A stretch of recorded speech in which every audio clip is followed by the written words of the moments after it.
Varicose veins కి సరైన చికిత్స కోసం సంప్రదించండి ఎవిస్ హాస్పిటల్. నమస్తే రమగారు. నమస్తే జయ. రమగారు, సాధారణంగా ఏదైనా బాధలో ఉన్నా కష్టాల్లో ఉన్నా ఎదుటివారు ఒక సలహా చెప్తారు. మర్చిపో, కొంచెం లైట్ తీసుకో, నిదానంగా ఉండు, 2 రోజులు పోతే అదే తగ్గిపోతుంది అని చెప్తారు. లేదు, ఏదో ఒక ఆధ్యాత్మిక అంశాలను చూస్తున్నప్పుడు కానీ టీవీలో కావచ్చు, సోషల్ మీడియాలో వారు కూడా ఒక ఎగ్జాంపుల్ కింద ఇదే, కష్టాలు మనిషికే వస్తాయి, 4 రోజులు పోయినాక తీరుతాయి, బాధలు మనిషికే ఉంటాయి, కష్టం వెనకాలే సుఖం ఉంటుంది. ఇవన్నీ వినటానికి చాలా బాగుంటాయి, విన్నప్పుడు కూడా బాగుంటాయి, కానీ ఆచరించడం చాలా కష్టమండి. ఎవరైతే కష్టాలు పడుతున్నారో, ఎవరికైతే నిజంగా బాధ ఉందో వాళ్ళకి ఇలాంటి మాటలు రిసీవ్ చేసుకుంటారు, కానీ జస్ట్ వింటారు అంతే. దాన్ని మనసుకి తీసుకొని నిజంగా ఆ సమస్య నుంచి బయటికి రాగలుగుతారా? రావాలి అంటే ఏం చేయాలి? సొలేస్ కావాలి కదా జయ, ప్రతి వాళ్ళకి ఓదార్పు కావాలి. ఏదో కష్టం చెప్పుకుంటాం, ఏ కౌన్సిలర్ దగ్గర లేకపోతే నా ఫ్రెండ్స్ దగ్గర ఓర్చుకోమని చెప్తారు. సంతోషంగా ఉండు, సంతోషంగా అంటే హ్యాపీగా ఉండటం ప్రాక్టీస్ చేయాలి.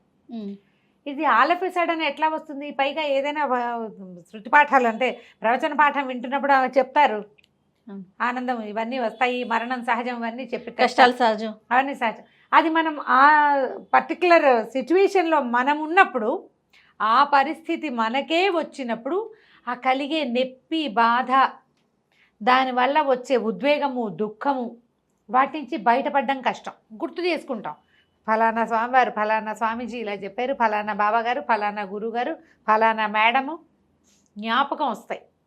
కానీ ఈ ప్రజెంట్ కండిషన్, ఇప్పుడు కనపడుతున్నటువంటి పరిస్థితి, తర్వాత దీనివల్ల రాబోయే ఇబ్బందులు, ఒకరు మరణించారు అనుకుందాం, ఇలాంటి దాంతోటే స్టార్ట్ చేద్దాం. ఇంట్లో ఒకరు మరణించారు, తండ్రి, పిల్లలు అనాథలైపోతారు, పిల్లల పెళ్ళిళ్ళు, వాళ్ళ చదువులు, వాళ్ళ పురుళ్ళు, తల్లి ఎక్కడ ఉండాలి, ఏం చెయ్యాలి, ఇవన్నీ మనని భయపెట్టేస్తాయి. అవును. దీంతోపాటు ఈ వ్యక్తి మనతోటి లేడన్న భావన పిచ్చిగా కుంగదీసేస్తుంది మనని. తండ్రి లేరు, అమ్మ పరిస్థితి ఏంటి, తమ్ముడు పరిస్థితి ఏంటి, వాడి చదువు అవలా, చెల్లాయి పెళ్ళి అవలా, లేదా అదే అవలా. ఇలాంటప్పుడు మనం ఏం చేస్తాము? భవిష్యత్తుని భయంకరంగా ఊహించుకుంటాం, ఏం చెయ్యాలో తెలియదు. ఇప్పుడు ఏ ప్రవచనకర్త వచ్చి మనకి చెప్తారమ్మా? ఎవరు చెప్తారు? అప్పుడు ఏం చెప్తారు? ఆ సమయానికి సంతోషంగా ఉండు అని చెప్తామా? చెప్పలేకపోతాం. అప్పుడు చెప్పాం, అమ్మ మనుషులు కాకపోతే మానలకు వస్తాయి, అయ్యో మహానుభావుడు వెళ్ళిపోయాడు, ఇక నువ్వు ధైర్యంగా ఉండాలమ్మా, ధైర్యంగా ఉండు, ధైర్యంగా ఉండు, ఉన్నవాళ్ళని చూసుకోవాలి, నువ్వే ఇంటికి పెద్ద పిల్లవనో పెద్ద పిల్లాడివనో చెప్తారు. ఇక్కడ ఇప్పుడు సంతోషంగా ఉండు, దుఃఖం మర్చిపో కాదు, ధైర్యంగా ఉండు, నీకు సిచ్యువేషన్ని బట్టి కదా, సందర్భాన్ని బట్టి మారిపోతుంది అంటారు. ఈ సందర్భంలో చెప్పవలసింది ఏంటి? ధైర్యం. జీవితం మేమంతా ఉన్నాం, అందరం లేమా, చుట్టాలం ఇంతమంది ఉన్నాం, నీకేం ఇబ్బంది, చేస్తావో చేయవో, మాట. అప్పుడు నువ్వు తీసి ఫలానా గురుగారి ప్రవచనం తీసి దుఃఖం మానేసి సంతోషంగా ఉండటం ఎలా అని వినిపిస్తే ఫోన్ పగలగొట్టి మొహం పగలగొడతారు వాళ్ళు, అంతే దుఃఖంలో. ఈ సిచ్యువేషన్లో మనం చెప్పవలసిన మాట ఏంటి? ధైర్యంగా ఉండు. నువ్వు ధైర్యంగా ఉంటే అమ్మ, చెల్లెలు, తమ్ముడు వీళ్ళు ధైర్యంగా ఉంటారు. ఇలాంటివి జరుగుతాయి జీవితంలో.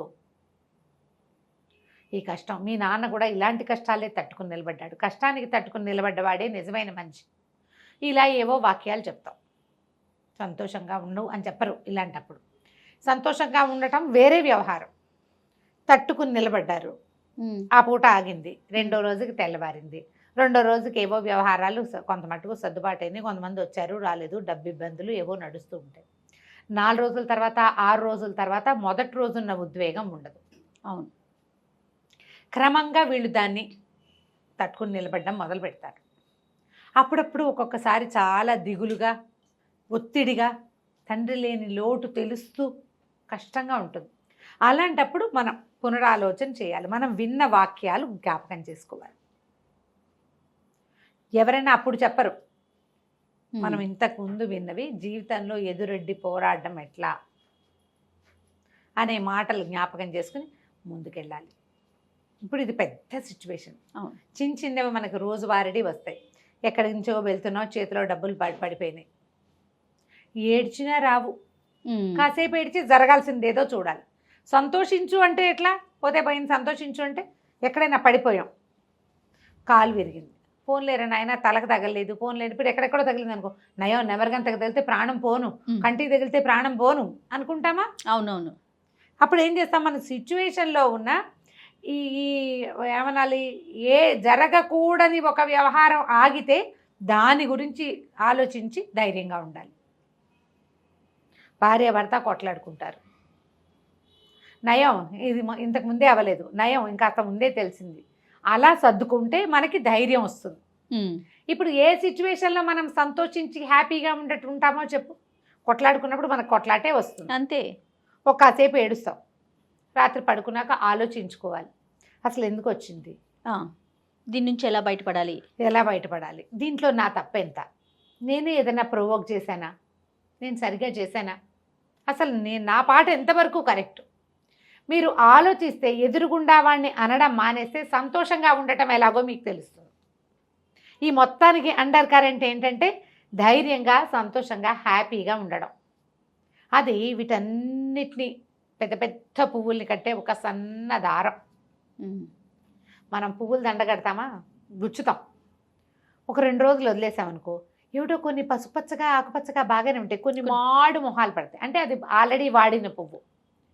మొత్తం పూలదండంతా ఒకేసారి ఎప్పుడు వాడదు. అవును, కొన్ని పువ్వులే నల్లబడతాయి, మిగిలింది కొంత తాజాగా ఉంటుంది. అప్పుడు ఈ వాడిన పువ్వుని తీసేసామనుకో దండంతా మనకి తాజాగా కనపడుతుంది. ఆలోచించండి, ఇదే దీనికి కావాల్సింది.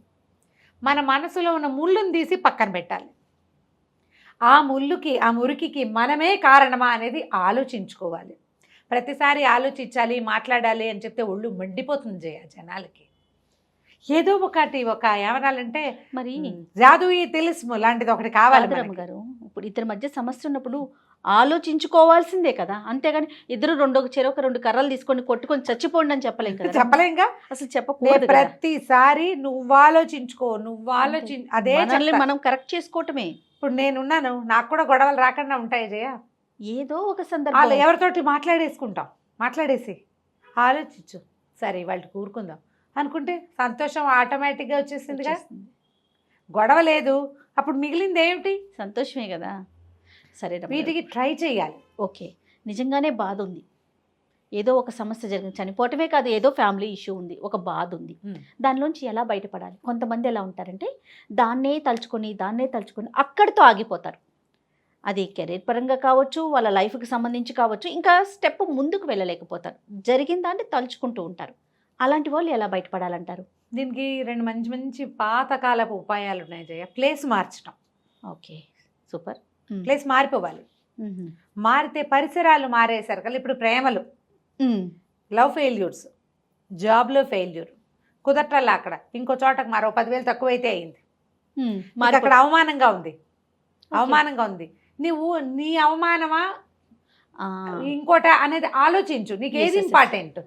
నువ్వు చాలా కష్టపడుతున్నావు అక్కడ, నువ్వు ఎంత పని చేసినా నీకు మెప్పు రావట్లా, మెప్పు రాకపోతే పీడా పోయేది అని అక్కడే ఉంటావా 10,000 ఎక్కువ ఉందని? నీకేది ఇంపార్టెంట్? మన ఇంపార్టెన్స్ని బట్టి ఆధారపడి ఉంటుంది. ఎప్పుడు క్వశ్చన్ చేసి ప్రశ్నల్లో ఒక ప్రధానమైన ప్రశ్న ఉంటుంది జయ, ప్రతి వాళ్ళకి ఉండాలి. ఇది ఇప్పటిదాకా ఎప్పుడు ఈ విషయం ఇంత ఖచ్చితంగా చెప్పలేను నేను. ప్రయారిటీ, నీకేది ఇంపార్టెంట్? నాకు ఏది ఇంపార్టెంట్? ఏ వ్యక్తికి అయితే ఇబ్బంది ఉంటుందో వారికి వారు మనం ఎవరికి వారు అనుకోవాలి. అంతే. నా తప్పుందా కాదు, అసలు నాకేం కావాలి, వాట్ ఈజ్ మై ప్రయారిటీ అనేది ఆలోచించండి. మీరు అవమానపడినా మంచి జీతము మంచి పొజిషను అని ఆలోచించి అక్కడే ఉంటావా? 10,000 తక్కువైనా పర్వాలేదు, ఈ ప్రెషర్ ఈ గోల్ లేకుండా ఉండాలి అనేది ఆలోచిస్తావా? అదేంట్రా తక్కువ జీతంలోకి ఎందుకు మారావు అని ఎవరైతే అక్కడ తలకాయ నొప్పిగా ఉందని బిందాస్గా చెప్పగలవా లేదా? నువ్వు రెండిట్లో ఒకదానికి సిద్ధపడాలి. నువ్వు ప్రయారిటీ ఏది అనేది తేల్చుకోవాలి. రెండింటి మీద కాళ్ళు వేస్తే వర్కౌట్ కాదు, అంతే కదండి. నువ్వు బాధపడుతూ ఉంటావు, దిగులుగా ఉంటావు, అక్కడ ప్రెషర్ ఉంటుంది, నువ్వు సరిగ్గా పని చేయలేవు, మళ్ళీ నీకు జీతము కావాలి. ఇలా చేయొద్దు, ఒకదాన్ని వదిలేయండి. మీరు ప్రయారిటీ ఏమిటి అనేది ఆలోచించండి. లవ్ ఫెయిల్యూర్స్, వీటికి ఏం చేయాలంటే ప్లేస్ మారిపోండి. ఉద్యోగం ఒక చోట చేస్తున్నారు, అమ్మాయిని ఏదో పెళ్లి చేసుకుందాం అనుకున్నది, అదే అమ్మాయి వీడిని చేసుకుందాం అనుకున్నది, ఒక కుర్రాన్ని, మీ ఇద్దరికీ కుదరలా, ఫ్యామిలీలో కుదరలేదు, మీకే ఏదో కుదరలేదు, రోజు మొహాలు ఎదురు పడుతుంటే మంటగా ఉంటుంది. ఇక మిగిలిన పనులు చేయలేరు, మీరు చేయలేరు. పైగా ఇంకోటి ఉంది జయ, ఫ్రెండ్స్ చుట్టుపక్కల వాళ్ళు వీళ్ళని తరివేస్తూ ఉంటారు. అది ఇది ఇటు. వదిలేసావు కదా అనో, లేకపోతే వదిలేసింది నేను వదిలిచ్చేసుకుందాను, వాడు ఎవరితో మాట్లాడుతూ చూసావా అని ఆ, పిచ్చి వాగుడు. ఈ వాగుడుతో ఏమంటే ఈ అబ్బాయిలు దాన్ని చంపేసైనా సరే ఏదైనా చేసేయాలనుకుంటారు. మొహాలు కాల్చి అవే కదా జయ యాసిడ్ అవునండి, దాడులు అవి ఇవి. అవునవునవును. ఒకవేళ ఇలా అన్బన్ ప్రేమల్లో ఏర్పడితే, ఇవి ప్రేమలు పెద్ద ప్రేమ అంటాను, అసలు దాన్ని ప్రేమ అనడానికే వీల్లేదు. ఫ్రెండ్షిప్లు ఒక కొత్త టర్న్ తీసుకుంటాయి. ఆ టర్న్లో నువ్వు నుంచుంటావా నుంచోవా, నువ్వు నుంచోవు శుభ్రంగా ప్లేస్ మార్చేయి. ఓకే, ఉద్యోగం ప్లేస్ మార్చడం మారిపో. ఒకటి. ఒక పెద్ద ఉపాయం. ఉమ్, రెండో ఉపాయం ఏంటంటే, ఇప్పుడు వెళ్ళిపోయాం ఎక్కడికో వేరే అయినా సరే వాళ్ళు గుర్తొస్తారు, దిగులు, ఆ బాధ గుర్తొస్తా ఉంటుంది, ఆ పెయిన్. లేదా వాళ్ళు నన్ను మోసం చేశారనో, వాళ్ళు ఇందాక తీసుకొచ్చి వదిలిపెట్టేశారనో, ఆ అమ్మాయి నో చెప్పిందనో, ఆ అబ్బాయి నో చెప్పాడనో, లేదా వాడుకుని వదిలిపెట్టేశారు లాంటి భావాల్లోకి వస్తుంది మనసు. వచ్చేసరికల్లా ఇంకా అక్కడెక్కడో ఉన్నా కూడా మనకి మనసు కుదరదు. వీళ్ళు ఏం చేయాలంటే ఇంకొక వ్యాపకం పెట్టుకోవాలి. అది ప్రేమైనా పెళ్ళైనా రమ్మగారు, పెళ్ళైనా. ఏ సమస్య అయినా. ఏదైనా సరే, ఓ సంగీతం నేర్చుకోండి, ఓ పెయింటింగ్ నేర్చుకోండి, ఓ మట్టి పిసకటం లాంటి కార్యక్రమాలైనా చేయండి. మనకి ఒక వ్యాపకం ఉండాలి. వ్యాపకం ఉండాలి. అది మనకి కొంత సంతోషాన్ని కలిగించే రకపు వ్యాపకం. దీనికి ఏంటంటే శారీరక శ్రమ గనక ఉంటే, ఆ, శరీరం అలసిపోతే సూపర్ అండి, ఈ పిచ్చి ఆలోచనలు రాకుండా ఉంటాయి, నిద్ర పట్టేస్తుంది. ప్రశాంతంగా నిద్రపడుతుంది. శుభ్రంగా ఓ జిమ్లో చేరటం, వాకింగ్కి వెళ్ళటం, యోగాకి వెళ్ళటం, ఎక్సర్సైజ్ చేయటం, చచ్చేలా నడిచేయటం, ఇంటికి అలసిపోవాలి. వస్తే నిద్ర పట్టేస్తుంది. ఆ, అలసిపోవాలి బాగా. కొంతమంది అతిగా తింటారు, కొంతమంది తిండి మానేస్తారు. అవును. వీళ్ళిద్దరికీ కూడా ఇదే మార్గం. శరీరాన్ని అలవగొట్టే రకపు ఆటలనైనా మీ తోడుని చేసుకోండి, లేదా మనసుని ఆహ్లాదపరిచే లలిత కళలనైనా ఏదో ఎన్నుకోండి. ఒకటి. ఇది ఏదైనా చేస్తే మీరు ఇందులోంచి బయటపడతారు. సంతోషం అంటే దుఃఖం లేకపోతే సంతోషం ఉన్నట్టేనమ్మా. దుఃఖం ఉండకూడదు. అంతే. ఈ దుఃఖం ఉండకుండా చేయాలి అంటే మొదటిది దుఃఖం పోవాలి. దానికి కాలం చాలా సహాయపడుతుంది. ఇప్పుడు ఆ నాన్నే చనిపోయారు, ఇందాక చెప్పింది. తెల్లవారేసరికి రోజు మారిపోతుంది, అంతే కదా. నెల తిరిగేసరికి నెల మారిపోతుంది. అట్లా అట్లా అట్లా చూస్తుండగానే సంవత్సరికాలు వచ్చేస్తాయి, ఉమ్, గడిచిపోతుంది. ఏది ఆగుతుంది? అవును, ఏది ఆగదు. మనలోనూ, మన జీవితంలోనూ, మన తాలూకు అన్ని రకాల దినచర్యల్లోనూ మార్పులు వచ్చేస్తాయి. ఆటోమేటిక్గా మారుతూ ఉంటుంది. శరీరంలో సెల్సే నెలకోసారి మారిపోతాయని చెప్తారు జీ. అవునండి. ఎవ్వరి కోసం ఏది ఆగదు, మనం ఆగిపోకూడదు. కరెక్ట్ అండి. మనం ఆగద్దు. మీరు ప్రపంచంతో పాటు వెళ్ళండి. ఉమ్, ఇప్పుడు మనం పుట్టడంలో మన తాలూకు క్రియ ఏదైనా ఉందా? మనం పెరగటంలో కూడా ఏముండదు. ఏదో కొంత వయసు వచ్చాక అప్పుడు మన ఐడియాలు, మన ఆలోచనలు, ఐడియాలజీ, నా ప్రయారిటీస్ అవన్నీ వస్తాయి. అంతకుముందు మనదేముంది? అవును. మన ప్రమేయం లేకుండా పుడతాం, పెరుగుతాం. అలాగే పోనివ్వండి జీవితాన్ని. మనం ఏ పని చేయటానికి, దేనికి ఉపయోగపడడానికి పుట్టామో మనకు తెలియదు. దానికోసం వెతకండి. అప్పుడు అలాంటి ప్రయాణం చేస్తే మనం ఎవరికైనా సహాయపడతాం. వాళ్ళు సంతోషిస్తే అది మనకి సంతోషం అవుతుంది. అంతే. చిన్ని నా బొజ్జకి శ్రీరామ రక్ష అని ఎప్పుడు నేను నా సంగతే చూసుకుంటూ నేనే అనుకుంటే ఈ నేను మీకు అంత సంతోషాన్ని ఇవ్వదు. మనం అనుకునే సంతోషం ఎస్, నేనుకి అంత ఉండదు. రైట్. ఇలా ఆలోచిస్తే మనం దుఃఖాన్ని జయించగలుగుతాం. సూపర్ అండి. కష్టం లేనివాడు ఎవ్వడు లేడమ్మా లోకంలో, ఎవ్వరు లేరు. బుద్ధ భగవానుడి దగ్గరికి ఒక ఆవిడ వచ్చిందట. నా కొడుకు చనిపోయాడు, పిల్లవాడిని బతికించు, నాకు ఒక్కడే కొడుకు, లేక కలిగాడు, భర్త కూడా లేడు, పిల్లాడు లేకపోతే నేను ఎట్లా బతుకుతానంటే పాపం కళేబరాన్ని పుచ్చుకుని తల్లి అట్లా నిలబడిందట. బుద్ధుడు చెప్పాడట, అమ్మ మరణం లేని ఇంట్లో నుంచి గుప్పెడు బియ్యం తీసుకురా, నీ పిల్లాన్ని బతికిస్తానని. ఆమె ఊరంతా తిరిగి వచ్చింది. మరణం లేని ఇల్లు ఉంటుందా? నేను చెప్తున్నాను, ఫెయిల్యూర్ లేని జీవితం అంటూ ఉండదు. కోటీశ్వరులు కూడా, అవునండి, బాన్ విత్ గోల్డెన్ స్పూన్ అయినా కూడా ఎక్కడో ఒక చోట ఖచ్చితంగా కనీసం హ్యాండ్ రైటింగ్లో అయినా ఫెయిల్ అవ్వాల్సిందే వాడు. ఏదో ఒకటి, అంతే, ఏదో ఒకటి. ఎంత చెట్టుకి అంత గాలిలాగా ఫెయిల్యూర్ లేని వాళ్ళే ఉండరు. మనం దేంట్లో ఫెయిల్ అయినా మనం బతికే ఉన్నాము అంటే బతికి చూపించాలని అర్థం. ఆ బతకటాన్ని సంతోషంగా స్వీకరించాలి. భగవంతుడు ఇచ్చిన వరం ప్రాణం. ఎస్. దీన్ని తీసేయటం, పారేయటం, అదేదోటం, ఎప్పుడు ఏడుస్తూ ఉండటం, ఒంటరిగా ఒక్కళ్ళే ఉండేవాళ్ళు లక్షల్లో ఉన్నారు ఇండియాలో. చుట్టుపక్కల వాళ్ళతో స్నేహం చేయండి. ఒకవేళ మీరు ఒంటరి వాళ్ళైతే నాకు ఎవ్వరు లేరని దుఃఖించద్దు, స్నేహం చేయండి. ఎక్కడికైనా అనాశరణాలయాలకు వెళ్ళండి, ఏదైనా నర్సరీలకు వెళ్ళండి, హాయిగా స్కూళ్ళకి వెళ్ళండి. స్కూల్లో పిల్లలకి ఏదైనా 4 మంచి వాక్యాలు చెప్పడానికి వెళ్తూ ఉండండి. పార్క్కి వెళ్ళండి సాయంత్రం అయ్యేసరికి. ప్రపంచంతో మీ సంబంధాన్ని పెంచుకోండి. మీరు ఎందుకు పుట్టారో మీకు అర్థమవుతుంది ఏదో ఒక పాయింట్లో. నేను ఎందుకు బతుకున్నాను అని తెలుస్తుంది. అవును అవును. ఎందుకు బతుకున్నామో ప్రశ్నించుకోవాలిగా. నేను ఎందుకు బతుకున్నాను రా దేవుడా, అని ఇంట్లో కూర్చుంటే ఎట్లా?